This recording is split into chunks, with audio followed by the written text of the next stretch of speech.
अगर हम अपने मुल्क की बात करें तो कमोबेश ऐसा लगता है कि हर वक्त यहाँ पर चुनाव का माहौल है।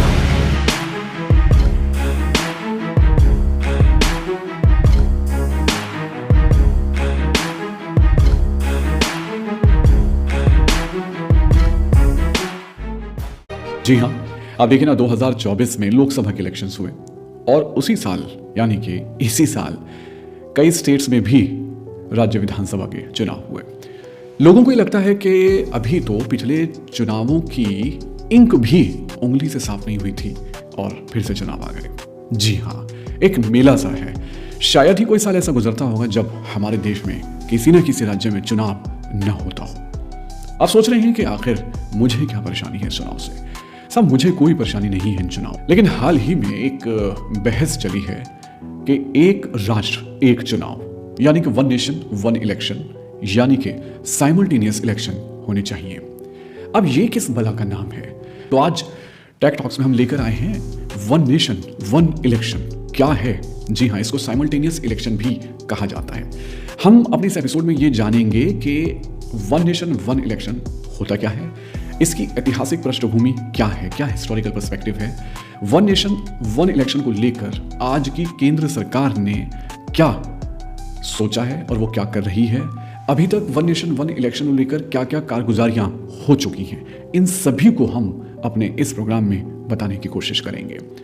एक बहुत ही जिम्मेदार नागरिक और बहुत ही जिम्मेदार वोटर होने के नाते मैं ये मानता हूं कि आपके लिए ये जानना बहुत जरूरी है कि वन नेशन और वन इलेक्शन आखिर क्या है, क्या ये आपके हित में है या नहीं, इसका फैसला आप ही करेंगे। तो आइए सबसे पहले हम शुरू करते हैं, ये जानने की कोशिश करते हैं कि वन नेशन वन इलेक्शन है क्या। एक देश एक चुनाव साइमल्टेनियस इलेक्शन। जैसा कि आप जानते हैं कि हमारे देश में लोकसभा के चुनाव होते हैं जिसमें केंद्र सरकार चुनी जाती है, राज्य विधानसभा के चुनाव होते हैं जिनमें राज्य सरकारें चुनी जाती हैं, और तीसरे नंबर पे लोकल गवर्नमेंट होती है यानी कि पंचायत के चुनाव और कॉरपोरेशंस के चुनाव। ये तीन तरह के चुनाव होते हैं जिसमें आप और हम मतदान करते हैं यानी कि वोट डालते हैं। जब लोकसभा का चुनाव हो उसी के साथ पूरे देश में हर राज्य में राज्य विधानसभा का भी चुनाव हो, यानी कि आप एक बार मतदान केंद्र पर जाएंगे और आप लोकसभा के लिए भी वोट डाल देंगे और आप अपने राज्य की विधानसभा के लिए भी वोट डाल देंगे, यानी कि दो चुनाव एक साथ। इसी को हम कहते हैं साइमल्टेनियस इलेक्शन या एक राष्ट्र एक चुनाव। आइए अब हम नजर डालते हैं अभी तक क्या अपडेट्स इस वन नेशन वन इलेक्शन को लेकर किए जा चुके हैं। पिछले साल एक हाई लेवल कमेटी बनाई गई थी जिसके चेयरमैन हमारे पूर्व राष्ट्रपति श्री रामनाथ कोविंद जी को बनाया गया था। इसके साथ साथ उसमें कुछ और भी सदस्य थे और हाई लेवल कमेटी जो बनाई गई वन नेशन वन इलेक्शन को लेकर, इनको अपनी पूरी एक बहुत ही डिटेल्ड रिपोर्ट पार्लियामेंट में देनी थी। वो रिपोर्ट अभी हाल ही में हमारी वर्तमान राष्ट्रपति द्रौपदी मुर्मू जी को सौंपी गई है। भारत सरकार ने 2 सितंबर 2023 को पूर्व राष्ट्रपति रामनाथ कोविंद जी की अध्यक्षता में एक साथ चुनाव कराने पर एक उच्च स्तरीय समिति यानी कि हाई लेवल कमेटी का गठन किया था। उनका सबसे खास मकसद ये पता लगाना था कि लोकसभा और राज्य विधानसभाओं के लिए एक साथ चुनाव करवाना कितना उचित होगा। हम आपको बता दें कि समिति ने इस मुद्दे पर बहुत ही बड़े लेवल पर पब्लिकली भी और पॉलिटिकली रिएक्शंस मांगे थे और इसके साथ साथ जितने भी स्टेक होल्डर्स हैं जो भी, उन सबसे भी उनकी राय मांगी गई। जब ये संविधान सुधार का विधेयक, संवैधानिक संशोधन जब कैबिनेट में चर्चा में आया, तब प्रधानमंत्री जी ने स्वयं मंशा व्यक्त करी थी कि इसको जेपीसी को देना चाहिए। इस पर विस्तृत चर्चा सभी स्तर पर होनी चाहिए। इसलिए मुझे लगता है कि इसमें सदन का ज्यादा समय जाया करे बगैर, अगर मंत्री जी कहते हैं कि इसको जेपीसी को सौंपने के लिए वो तैयार है, तो जेपीसी में सारी चर्चा होगी। शिवसेना और हमारे नेता एकनाथ शिंदे जी की तरफ से इस बिल का पूरी तरीके से समर्थन करता हूँ। I rise today on behalf of the Telugu Desam Party to express our unwavering support for the NDA's One Nation and One Election bill. Perspective बता दें कि क्या हिंदुस्तान में यानी कि हमारे देश में क्या ऐसा पहली बार हो रहा है एक राष्ट्र एक चुनाव। तो साहब, हिस्ट्री क्या कहती है? हिस्ट्री कहती है कि नहीं, इससे पहले भी हमारे देश में एक साथ यानी कि साइमल्टेनियस इलेक्शंस हो चुके हैं। अगर मैं आपको इतिहास में लेके जाऊं तो लोकसभा और राज्य विधानसभाओं के लिए इस तरह की प्रैक्टिस यानी कि एक देश एक चुनाव पहले भी हो चुके हैं। ये 1952 में, 1957 में और 1962 में एक साथ चुनाव हो चुके हैं। हालांकि इसमें ये भी चीज़ देखने में आई है कि कई बार पॉलिटिकल इंस्टेबिलिटी की वजह से, early dissolution of state assemblies की वजह से, या फिर सेपरेट इलेक्शंस करवाने हैं जिससे कि रीजनल इश्यूज केटर हो सकें, इस वजह से ये साइमल्टेनियस इलेक्शन जो थे हल्के हल्के ख़त्म होते चले गए। हालांकि 2019 में सिर्फ 4 राज्य ऐसे थे, आंध्र प्रदेश, अरुणाचल प्रदेश, उड़ीसा और सिक्किम, जहां पर लोकसभा के साथ इन राज्य की विधानसभाओं में भी चुनाव करवाए गए थे। हाई लेवल कमेटी ने एक बात और खास बताई है, वो ये है कि सिर्फ हमारा ही देश नहीं है जहां पर ये इलेक्शंस साइमल्टेनियस होते हैं, कुछ और भी मुल्क हैं। दक्षिण अफ्रीका में नेशनल असेंबली और प्रोविंशियल लेजिस्लेचर में हर 5 साल में साइमल्टेनियस इलेक्शन होते हैं और वहां के जो प्रेसिडेंट हैं वो नेशनल असेंबली द्वारा इलेक्ट किए जाते हैं। दूसरा मुल्क है स्वीडन। जी हाँ, तो prime minister of Sweden is also elected by legislature every 4 years. तीसरा देश है जर्मनी। जर्मनी में भी हर 4 साल में लेजिस्लेचर्स के इलेक्शंस होते हैं। ब्रिटेन भी एक ऐसा मुल्क है जहां पर उनका एक पार्लियामेंट्री एक्ट है 2011 जो स्टेबिलिटी और प्रेडिक्टेबिलिटी को लेकर ब्रिटिश पार्लियामेंट और उसके टेन्योर को बताता है, और वहां पर भी साइमल्टेनियस इलेक्शंस हर 5 साल में होते हैं। संविधान इस बारे में क्या कहता है? संविधान एक साथ चुनाव कराने को लेकर क्या कहता है? ऐसे कौन से आर्टिकल्स हैं जिनमें अमेंडमेंट को लेकर ये काम किया जा सकता है और सरकार उस अमेंडमेंट को करने को तैयार बैठी है, तभी समानांतर चुनाव हो सकते हैं। लेकिन इससे पहले आइए हम एक नजर डालते हैं इन चुनाव यानी कि साइमल्टेनियस इलेक्शन, एक साथ चुनाव कराने के क्या फायदे हैं और क्या नुकसान हैं।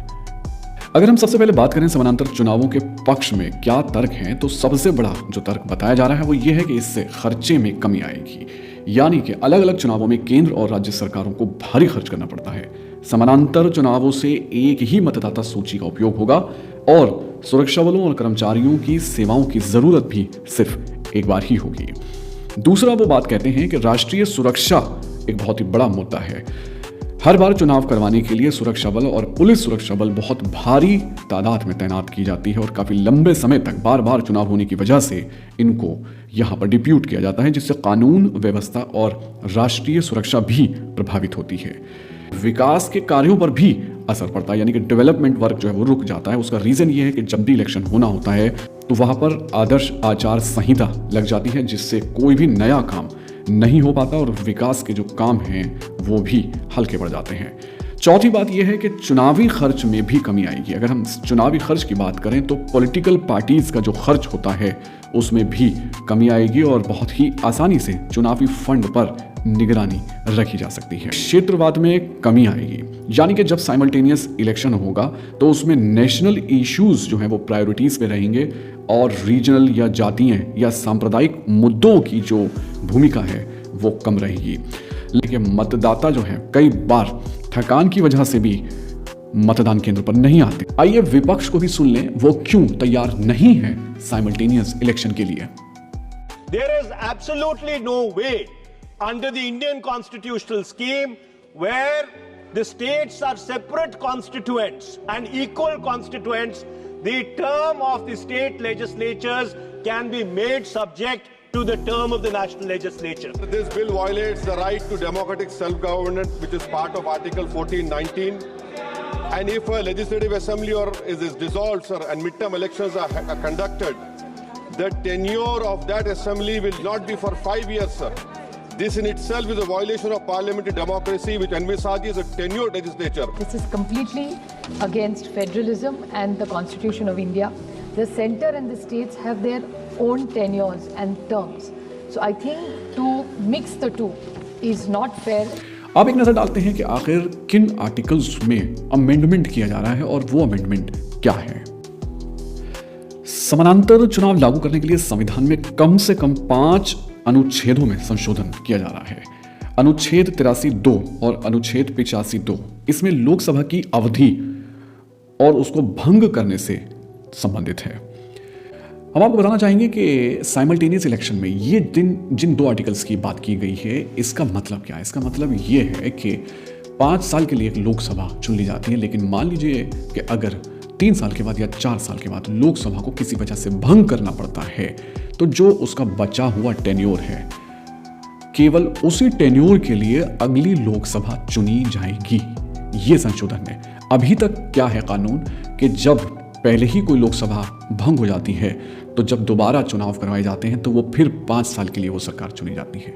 लेकिन अब ऐसा नहीं होगा अगर ये अमेंडमेंट इंप्लीमेंट होता है तो। अनुच्छेद 172(1) और अनुच्छेद 174(2) जो कि राज्य विधानसभाओं की अवधि और उन्हें भंग करने से संबंधित है। तीसरा अनुच्छेद 85(1) और 174(2) यानी कि राष्ट्रपति और राज्यपाल को कार्यकाल खत्म होने से पहले सदन भंग करने का अधिकार। बेसिकली ये जो कॉन्स्टिट्यूशन अमेंडमेंट हो रहा है ये 129वां अमेंडमेंट बिल है 2024 जो कि एक नए आर्टिकल 82A कॉन्स्टिट्यूशन में इंट्रोड्यूस किया जा रहा है और इसका एक बेसिक फाउंडेशन यही है कि ये साइमल्टेनियस इलेक्शंस को लेकर है। तो सबसे पहले तो यूनियन इलेक्शंस को अलाइन किया जाएगा असेंबलीज इलेक्शन के साथ और फिर म्यूनिसिपल एंड पंचायत इलेक्शंस को सिंक्रोनाइज किया जाएगा with in the next 100 days. इसका मतलब साफ ये है कि जैसे कि 2024 की लोकसभा चल रही है, ठीक है, अब अगर ये बिल पास हो जाता है और जिस तरीके से ये सारे अमेंडमेंट्स हो जाते हैं तो फिर 2029 के इलेक्शन के लिए राष्ट्रपति जो है वो एक डेट डिसाइड करेंगे और उसके बाद 2029 का चुनाव जो होगा वो साइमल्टेनियस इलेक्शन होगा। अब प्रेजेंट सिचुएशन इस बिल की क्या है? प्रेजेंट सिचुएशन इस बिल की ये है कि ये जेपीसी को भेज दिया गया है, यानी कि जॉइंट पार्लियामेंट्री कमेटी, संयुक्त संसदीय समिति। जेपीसी होती क्या है? JPC basically joint parliamentary committee होती है, संयुक्त संसदीय समिति, जो कि एक एडहॉक पैनल है जो एग्जामिन करता है किसी पर्टिकुलर सब्जेक्ट के ऊपर या बिल के ऊपर। संसद के द्वारा ही इसको बनाया जाता है और आमतौर पर इसमें 31 मेंबर्स होते हैं और 21 मेंबर लोकसभा से लिए जाते हैं और बाकी के जो 10 मेंबर हैं वो राज्यसभा से लिए जाते हैं। लेकिन इस मामले में, इस बिल में जो कि one nation one election bill है, इसमें 39 मेंबर्स रखे गए हैं क्योंकि ये भी डिस्क्रिशन जो है वो संसद का होता है कि वो कितने मेंबर्स रखे और कितने टाइम के लिए ये जेपीसी बनाई गई है। फिलहाल इस जेपीसी को, जो इस बिल को देख रही है, इसके पास 90 दिन। जेपीसी कितनी अहमियत रखती है, इसका क्या रोल है, इस बारे में ये कहा जा सकता है कि ये लेजिस्लेटिव स्क्रूटनी की पावर तो रखती है लेकिन एनफोर्समेंट पावर इसके पास नहीं होती और ना ही संसद ऑब्लिगेटरी है इसकी बातों को मानने के लिए। लेकिन ये अपनी पूरी रिपोर्ट संसद में प्रस्तुत करती है और इसकी रिपोर्ट के बाद संसद में किसी भी विषय पर बहस जो है वो बहुत ही तीखी या पैनी हो सकती है। यहाँ पर सिर्फ एक ही सवाल पैदा होता है, वो हमारे वोटर्स भी कर सकते हैं कि जिन हजारों करोड़ रुपए को बचाने की, खर्च को बचाने की बात की जा रही है, क्या हमारी सरकार के पास ऐसी योजनाएं हैं कि उन हजारों करोड़ रुपयों को शिक्षा में, स्वास्थ्य में या एम्प्लॉयमेंट में कहाँ लगाया जाएगा? ऐसे कौन से प्लान हैं जिससे कि इन रुपयों की बचत करके हम वहां पर अपने देश के नागरिकों की भलाई के लिए लगा सकें? और दूसरी सबसे अहम बात यह है कि अगर साइमल्टेनियस इलेक्शन का ये बिल पास हो जाता है और इम्प्लीमेंट हो जाता है तो हमारे वोटर्स को इस बात की ध्यान रखने की सख्त जरूरत है कि जब वोट डालने जाएं तो राष्ट्रीय मुद्दों को अलग से देखें और क्षेत्रीय मुद्दों को अलग से देखें। क्या राष्ट्रीय मुद्दों पर क्षेत्रीय मुद्दों को हावी होने देंगे? और अगर ऐसा हुआ तो जो इसके विपक्ष में तर्क दे रहे हैं वो शायद काफी हद तक सही साबित हो जाएं। हम तो यही चाहते हैं कि साइमल्टेनियस इलेक्शन अगर होता है तो इससे जो बचत हो रही है वो बचत हमारे देश के युवाओं के लिए उनके काम आए, देश के संसाधनों में लगे, देश की तरक्की में लगे।